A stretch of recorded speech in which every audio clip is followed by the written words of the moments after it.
We are going to pick up the story of Sleepy Hollow after Ichabod had listened to ghost stories all throughout the party, and now it's time to head home. It was the very witching time of night that Ichabod, heavy-hearted and crestfallen, pursued his travels homeward along the sides of the lofty hills which rise above Tarrytown, and which he had traversed so cheerily in the afternoon. The hour was as dismal as himself. Far below him, the Tappan Zee spread its dusky and indistinct waste of waters, with here and there a tall mast of a sloop riding quietly at anchor under the land in the dead hush of midnight. He could even hear the barking of the watchdog from the opposite shore of the Hudson, but it was so vague and faint as only to give an idea of this distance from this faithful companion of man. And now and then, too, the long-drawn crowing of a rooster accidentally awakened would sound far, far off from some farmhouse away among the hills, but it was like a dreaming sound in his ear. No signs of life occurred near him, but occasionally the melancholy chirp of a cricket, or perhaps the guttural twang of a bullfrog from a neighboring marsh, as if sleeping uncomfortably and turning suddenly in his bed. All the stories of ghosts and goblins that he heard in the afternoon now came crowding upon his recollection. The night drew darker and darker. The stars seemed to sink deeper in the night, and driving clouds occasionally hid them from his sight. He had never felt so lonely and dismal. He was, moreover, approaching the very place where many of the scenes of the ghost stories had been laid. In the center of the road stood an enormous tulip tree, which towered like a giant above all the other trees of the neighborhood and formed a kind of landmark. Its limbs were gnarled and fantastic, large enough to form trunks for ordinary trees, twisting down almost to the earth and rising again into the air. It was connected with the tragical story of the unfortunate Andre, who had been taken prisoner hard by and was universally known by the name of Major Andre's tree.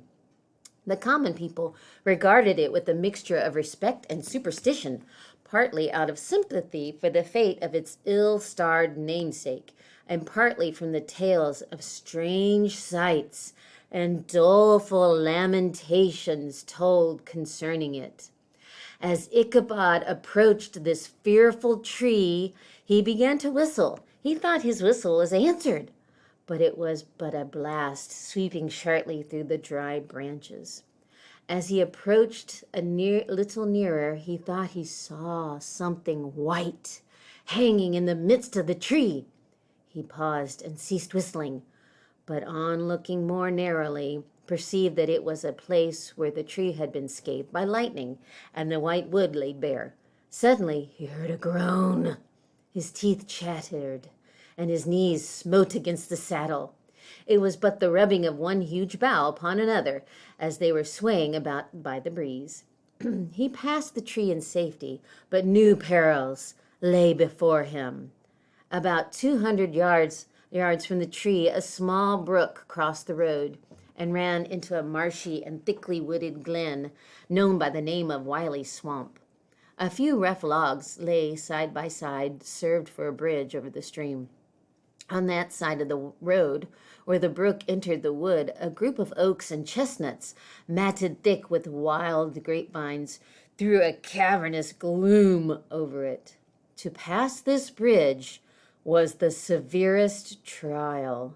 It was at this identical spot that the unfortunate Andre was captured, and under the covert of those chestnuts and vines were the sturdy yeomen concealed who surprised him.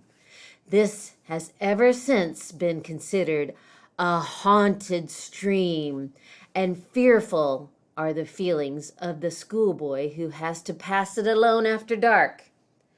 As he approached the stream, his heart began to thump. He summoned up, however, all his resolution, gave his horse half a score of kicks in the ribs, and attempted to dash briskly across the bridge. But instead of starting forward, the perverse old animal made a lateral movement and ran broadside against the fence. Ichabod, whose fears increased with this delay, jerked the reins on the other side and kicked with the contrary foot. It was all in vain. His steed started, it is true, but it was only to plunge to the opposite side of the road into a thicket of brambles and alder bushes. The schoolmaster, Ichabod, now bestowed both whip and heel upon the starveling ribs of old Gunpowder, his horse, who dashed forward, snuffling and snorting, but came to a stand just by the bridge with a suddenness that had nearly sent his rider sprawling over his head. Just at this moment, a plashy tramp by the side of the bridge caught the sensitive ear of Ichabod. In the dark shadow of the grove on the margin of the brook, he beheld something huge, misshapen, black, and towering. It stirred not, but seemed gathered up in the gloom like some gigantic monster ready to spring upon the traveler. And we'll pick it up there to see what monster Ichabod sees at the side of the road.